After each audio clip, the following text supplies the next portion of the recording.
Ei, què passa? L'altre dia em va donar per recuperar pel·lícules antigues tipus Parc Juràssic o ET l'extraterrestre, que per cert les podeu trobar Filmin doblades al català. I no podia parar de pensar que, tot i que han passat una pila d'anys de la seva estrena, en certs punts els efectes especials han aguantat millor que produccions més modernes i que han estat fetes amb tecnologia moderna, tipus CGI i tota la mandaca, perquè ens entenguem. Em va venir al cap el troll que ha aparegut aquesta temporada del Senyor dels Anells, Els Anells de Poder, la sèrie de Prime Video que també trobareu doblada al català i permeteu-me afegir que és un doblatge brutal. Doncs això, el troll està molt ben fet, sí, és innegable. No oblidem que estem parlant de la sèrie més cara de la història amb un pressupost per episodi que se te'n va de les mans. Doncs tot i el ben fet que estava, no podia deixar de sentir que no era allà, amb la resta d'elements del pla. I ei, per res us estic venint aquí a fer el típic discurs i és que abans les pel·lis eren millors perquè estaven més ben fetes, perquè se'ls hi posava més carinyo, més ànima. Sí, Josep Maria, i també tardaven hores en fer coses que avui en dia es poden fer en minuts i que queden o poden quedar igual de bé. Però el que em va quedar clar després de recuperar aquests títols tan nostàlgics és que no en tot és així. I sí, que en certes ocasions el resultat final és més... no sé com ho diria... realista,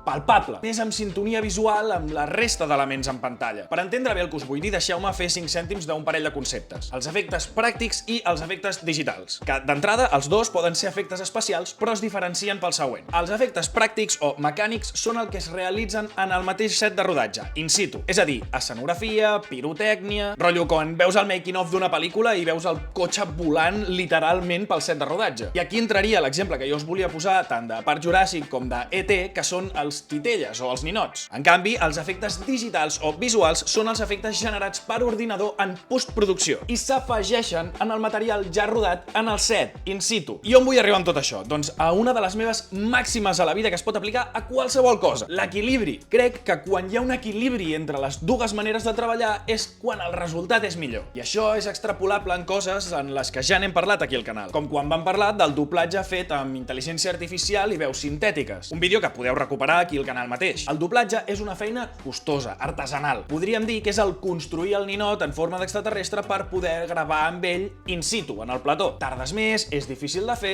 però el resultat és molt bo. I la intel·ligència artificial és el futur, és innegable. I serien els efectes digitals a sac, sense pudor ni control. Però les dues coses estan obligades a conviure i coexistir. I si som capaços de trobar l'equilibri, hi trobarem també el millor resultat. I així amb tot. Tornant als efectes visuals, hi ha exemples de produccions amb acabats espectaculars que mesclen les dues maneres de treballar. Com per exemple Late Night with the Devil, estrenada aquest 2024 mateix i que podeu trobar a Filmin i que per mi ha estat sens dubte una de les millors pel·lis que he vist aquest any. Ja no només de terror. Feu-vos un favor i mireu-la sense saber massa res. Mirant de no fer massa spoilers, en un moment donat a una persona se li obre el cap i comença a sortir com energia i vísceres. És bastant impressionant. I ara us donaré l'explicació de com van combinar aquests dos tipus d'efectes perquè quedés espectacular. Quan el cap comença a obrir-se, aquests primers moviments involucren els efectes pràctics, com pròtesis o maquillatges especials. I això li dona una sensació a l'escena més tangible i grotesca, perquè el que està fent és que els primers canvis en l'aparença d'aquest personatge siguin físicament reals. Elements com la sang falsa, la pell artificial que s'esquinça o es deforma i detalls pràctics com venes o músculs han estat creats físicament en el set, in situ. I els efectes digitals els veiem a mesura que la transformació es torna més extrema i sobrenatural, quan l'obertura del cap sembla anar més enllà del físicament possible, per ampliar i fer que el ventall de possibilitats en la manera que s'obre el cap sigui més antinatural, cosa que seria molt difícil o pràcticament impossible d'aconseguir amb efectes pràctics en el set. I què va passar quan es van sumar aquestes dues coses? Doncs que els efectes pràctics van proporcionar una base